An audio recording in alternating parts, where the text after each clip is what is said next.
we yaravuze ati njyewe Izayi nakomeza kuyobora ADPR ndabarahiye sinzongera gusengera muri ADPR. Haciyeho kabiri tubona Izayi arakomeje arayoboye. Nimba uwo muntu ari Izayi wamuhamagaye akaba abona atarimo kumukorera ibyo yari amukeneyeho, biroroshye cyane gusubira iyo yaturutse cyangwa akadeviya akajya n'ahandi kuko ntaho ritarema. Kujya mu ruhame ukavuga ikintu nk'icyo biba bigaragaza nyine igipimo cy'imitekerereze yawe. Uwo muntu Umwuka Wera amusura amuganiriza amuha icyerekezo, amenya aho ajyana ubugingo bwe, kandi Imana imwigisha kumenya igikwiriye mu gihe gikwiriye no kumenya gutandukanya icyo kuvuga uwo mwanya n'icyo kuvuga ejo. Uwo muntu ikintu namusabira ku Mana, akwiriye gusubira ku isoko agasenga kurenza uko yasengaga icyo gihe avuga ibyo.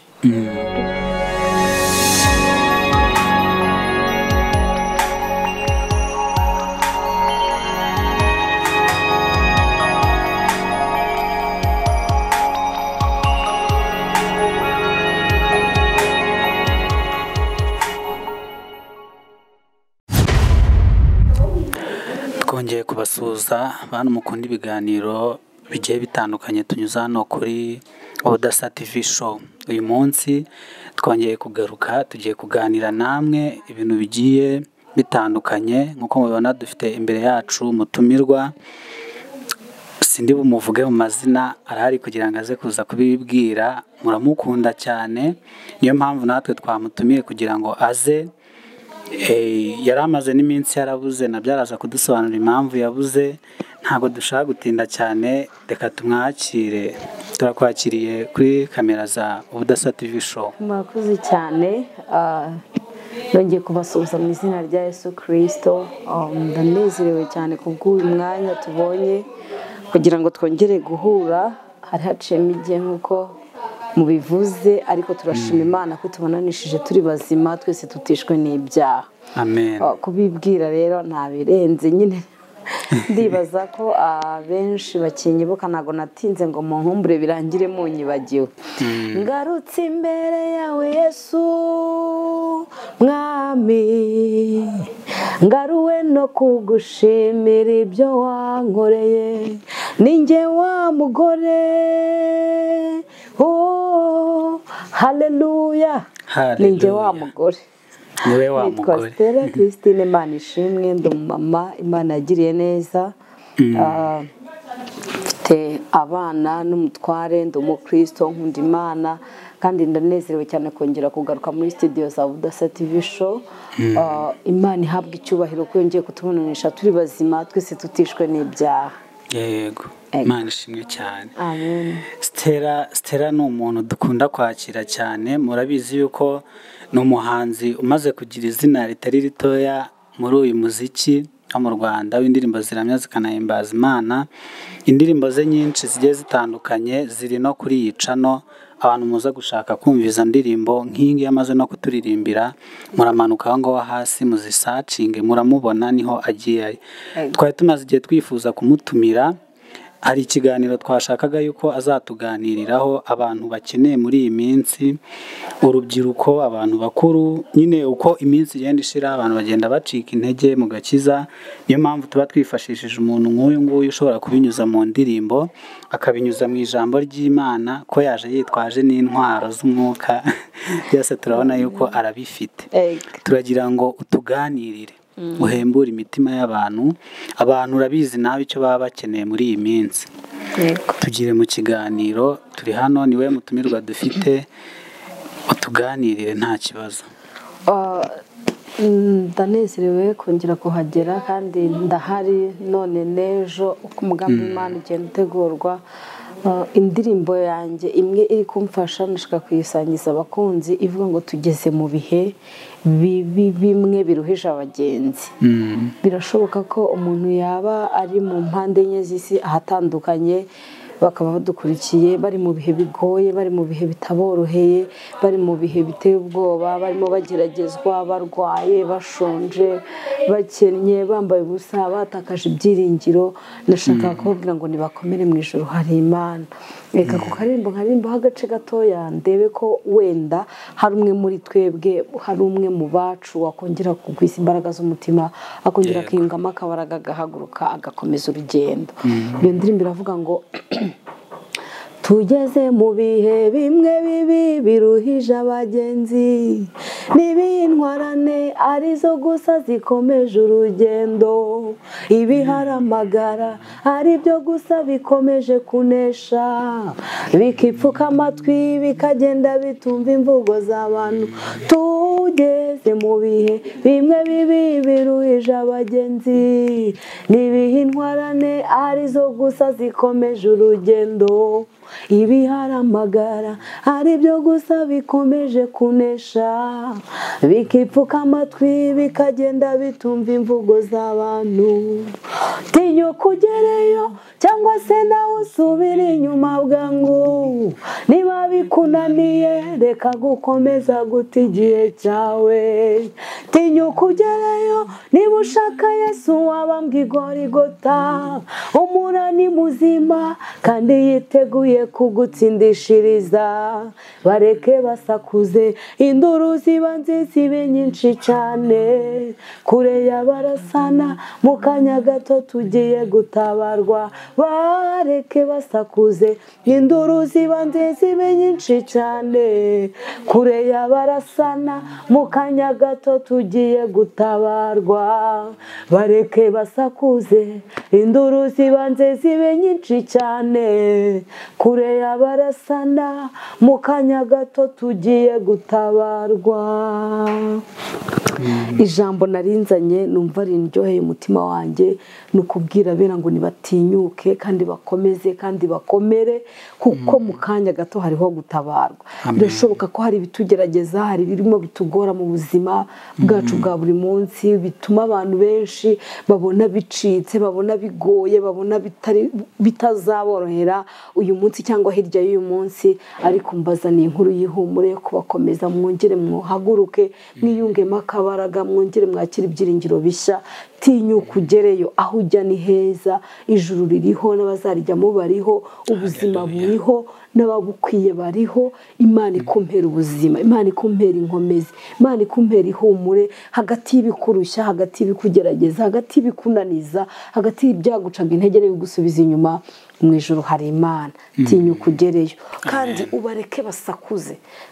Amajwi ari mu mutima, amajwi ari hanze y'umutima, aturuka hirya mu nshuti, mu bavandimwe, bakubwira ngo biranze, cyangwa se bakubwira ngo komera, cyangwa se bakubwira ngo ntuzagera kuri ibi, ntuzabishobora, ntuzabivamo. Bareke basakuze induru zibanze zibe nyinshi, kure y'abarasana, kure y'intambara, kure y'agahinda, kure y'amaganya, kure y'ubwihebe buteye ubwoba buriho muri iyi minsi, kure yo gutakaza icyizere cy'ubuzima, kure yo gutakaza amahirwe yo kongera kwiyungamo imbaraga wari umaze guhagarara muri uyu munsi. Kure y'abarasana hariho gutabarwa. Imana iguhe umugisha. Amen. Amen. Ibi bintu nibyo twayifuzaga cyane, nibyo twashakaga. Ubundi nicyo kintu gitangaje, iyo twakiriye abantu b'abaririmbyi tubwirizwa cyane mu bintu, mu bihangano by'umwuka. Turaza kongera kugusaba wongere unaturirimbire, ko indirimbo zawe zigiye zirimo ubutumwa bugiye butandukanye. Akandi karimbo kakuri hafi wakongera ukaducishirizaho.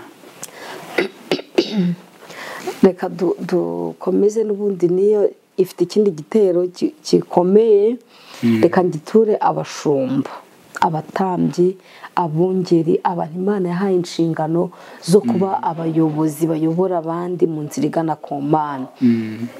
Ni igitero cya gatatu cy'iyo ndirimbo kivuga ngo yemwe bene data mwe bayobozi namwe muri mu rugendo, muragira umukumbi muzi kuri mu byo muzabazwa, ndetse n'izavunitse nazo muzishyire ku bitugu byanyu, nimuragire neza uwamukumbi nyirawo azabahemba.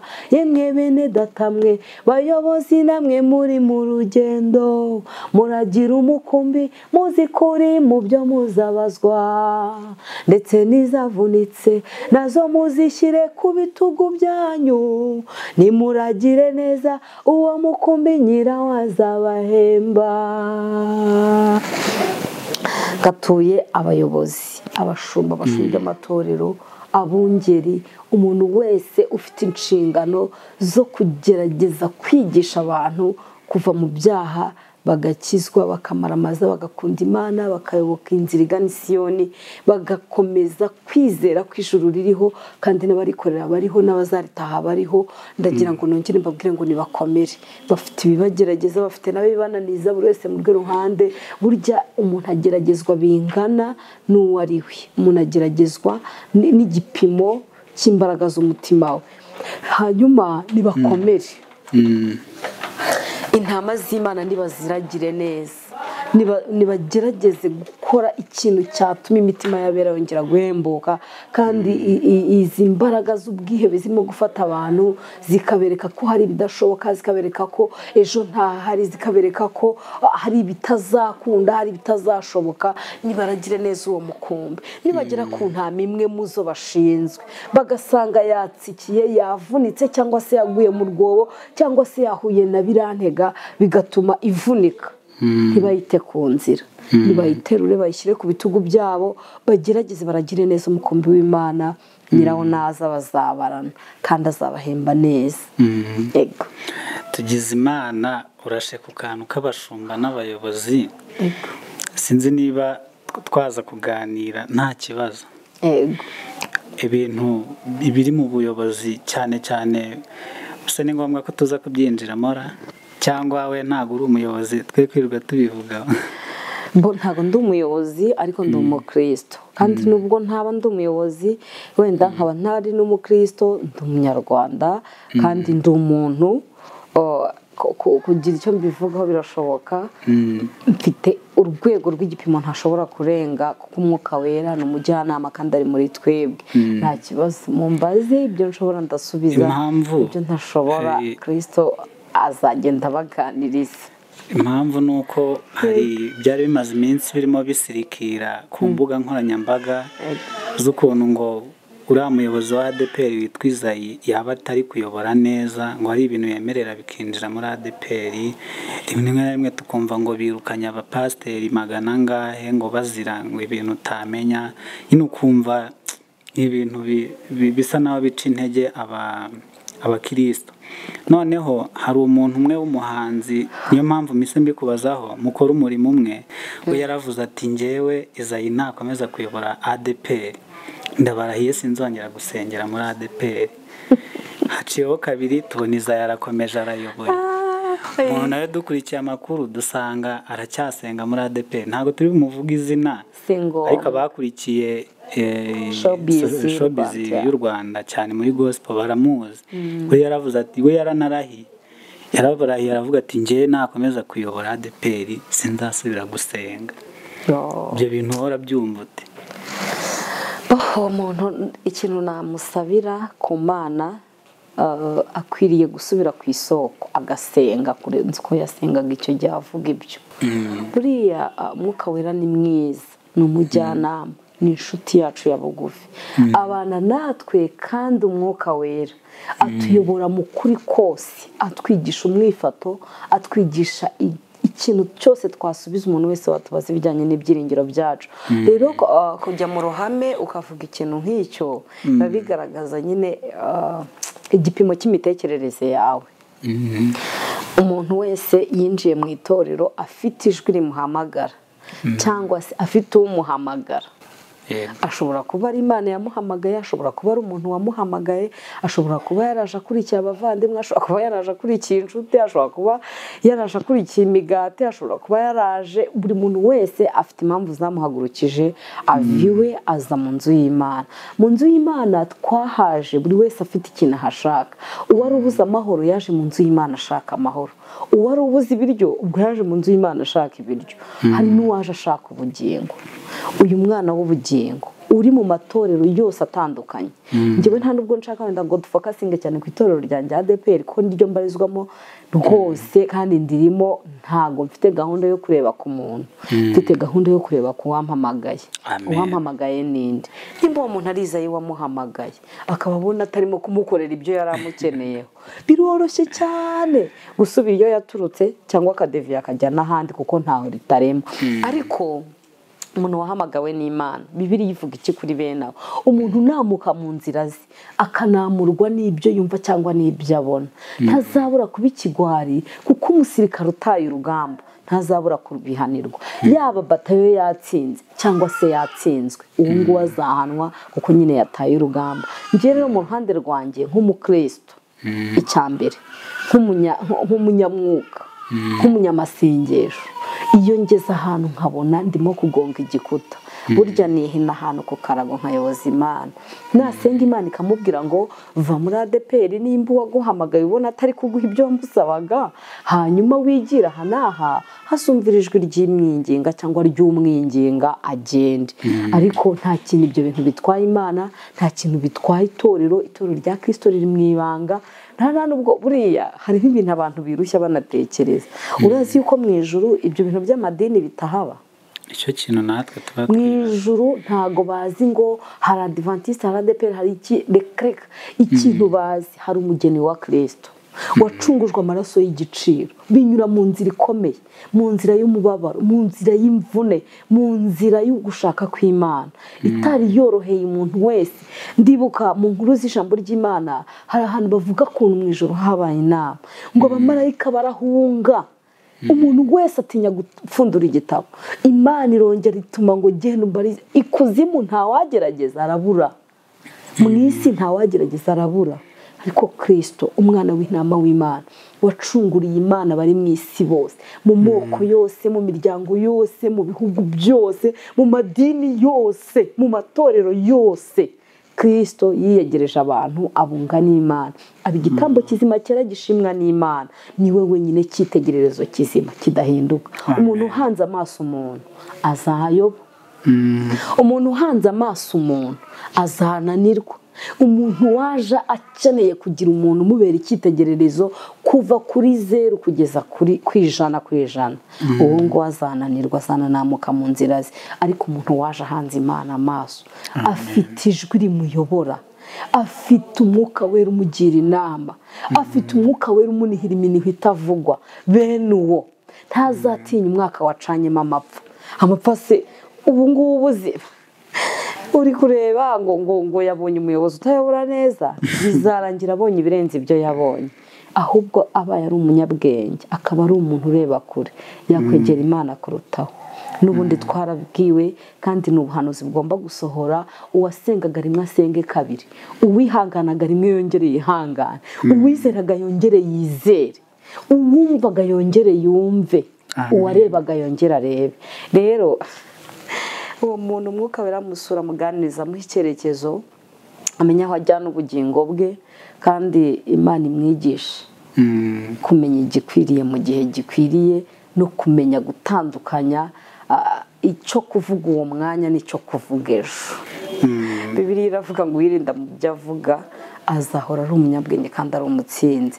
Rero uwo yagaragaje uruhande ahagazemo ku giti cye, wenda wasanga yari no mu nama yashyizeho uwo muyobozi adashaka, akaba yasubira aho byabereye akongera agatanga igitekerezo bakamuhindura, cyangwa byakwanga akanigumira mu rugo ko ntawe ajya gukura iwe. Umuntu wese wemeye niwuza. None inkuru ku buhanuzi bw'uko yuko burimo buracika intege yo yakugezeho?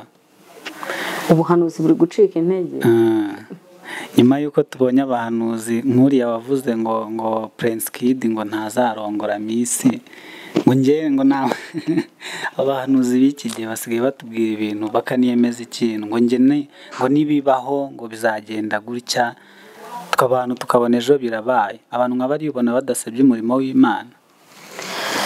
Umurimo w'Imana wo ntushobora guseba kuko nyine just ni uw'Imana, ahubwo barisebye ubwabo, kandi kwisebya kwabo haba hajemo no kubura ubwenge. buriya ibintu byose bihanurwa utabigenjuje umwuka w'Imana wera uba muri wowe bishobora no kukubera ibinyoma kuko abo bahanuzi se nyine bashobora nabo kwibeshya cyangwa se bakanavangirwa, ariko iyo uri umunyabwenge ushobora kubigenzuza ijambo ry'Imana kuko ryo ntirivangirwa. Ikindi ukanabigenzuza umwuka wera ukubamo, buri wese amufite. Rero ibyo by'ubuhanuzi gusohora cyangwa ntibisohore ni ibintu byoroshye, nta n'umuntu byagakwiye gucumuza, nta n'uwo byagakwiye guca intege.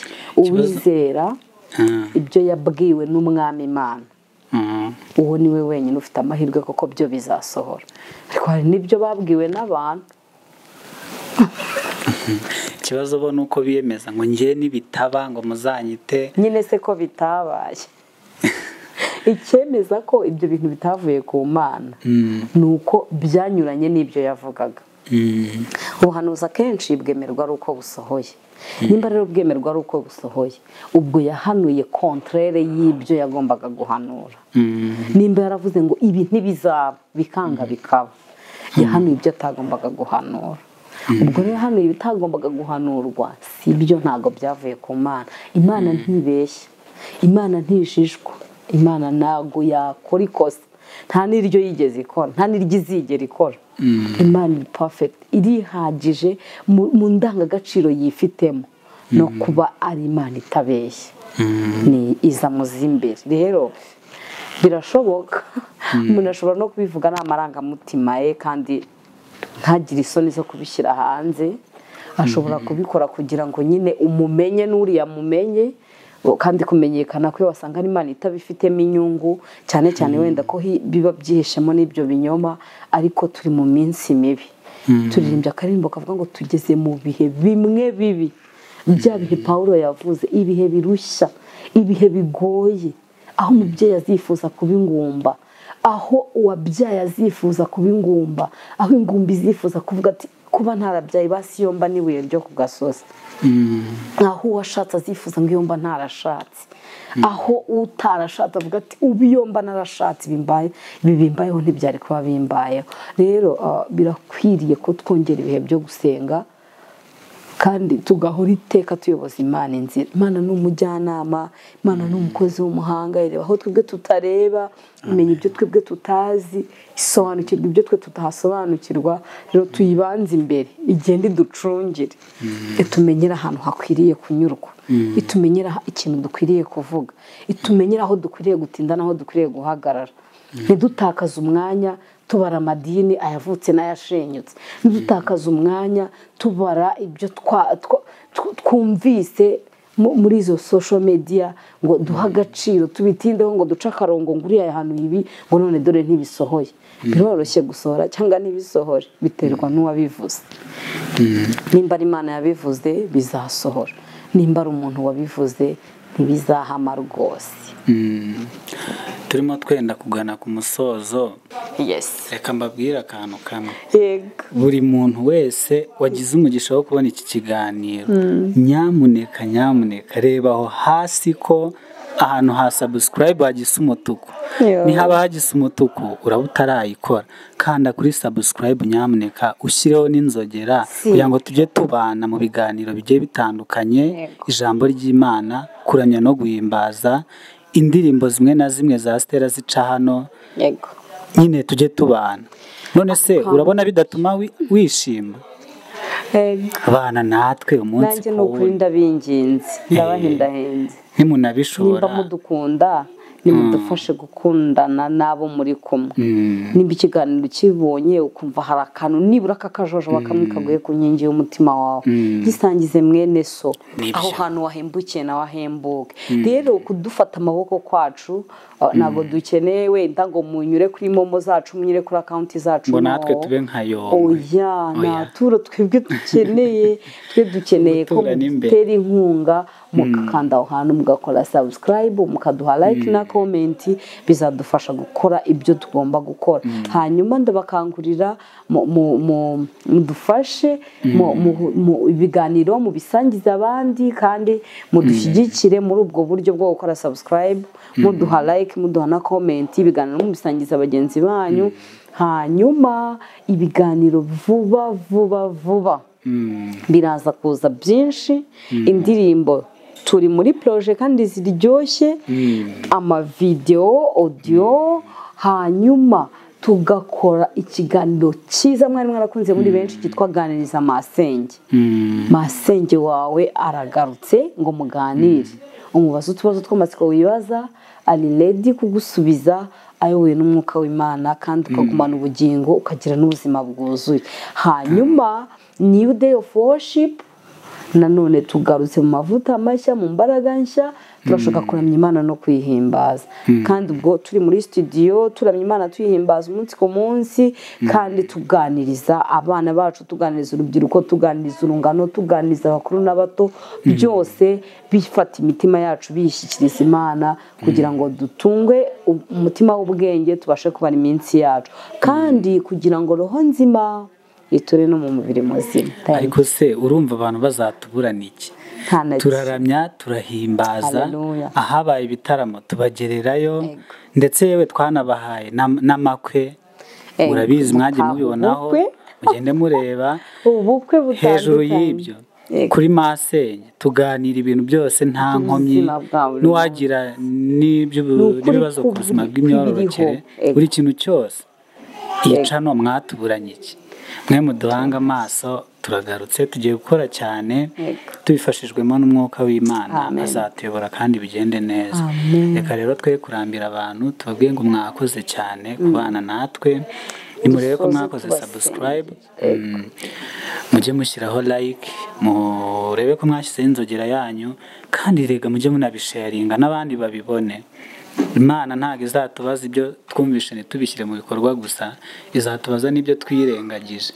Urabizi ko abantu bahari bari kuvuga Imana wanze kubireba, kandi ubu ugiye kureba ibindi biriho. Reka tubifurize gukomeza kugubwa neza, aho bitameze neza uyu munsi mwihangane, mugire Imana icyizere, n'ejo bikagenda.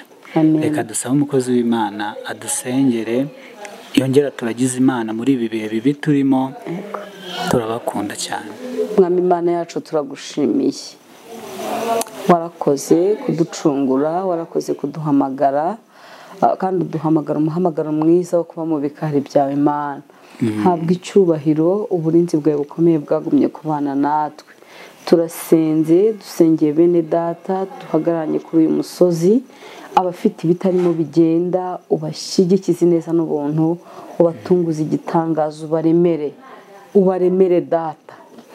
Abashonje ubaremere icyo kurya, abambaye ubusa ubaremere icyo kwambara, kandi ababuze uko bagenza ubaremere uburyo bwo kubaho, kandi wakoresha umwe cyangwa undi kugira ngo ibyaremwe byose bigubwe neza, kuko abo wahaye ubutunzi nibo bakwiye kubugukoreshereza bakaguhesha icyubahiro.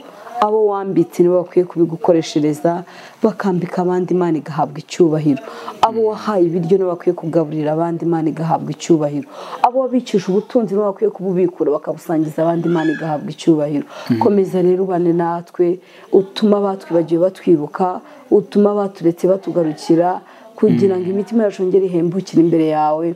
Kandi Uwiteka, abatagira gitabaro batabara, abadafite gisuniko basunike, batagira kirengero barengere, kugira ngo izina ryawe rikomeze ryubahwe. Bana natwe kandi duhere umugisha abantu badushyigikira umunsi ku munsi, byose kugira ngo bishyire icyubahiro cy'Imana hejuru. Urakoze, tubisabye Imana Data mu izina rya Yesu Kristo, amen.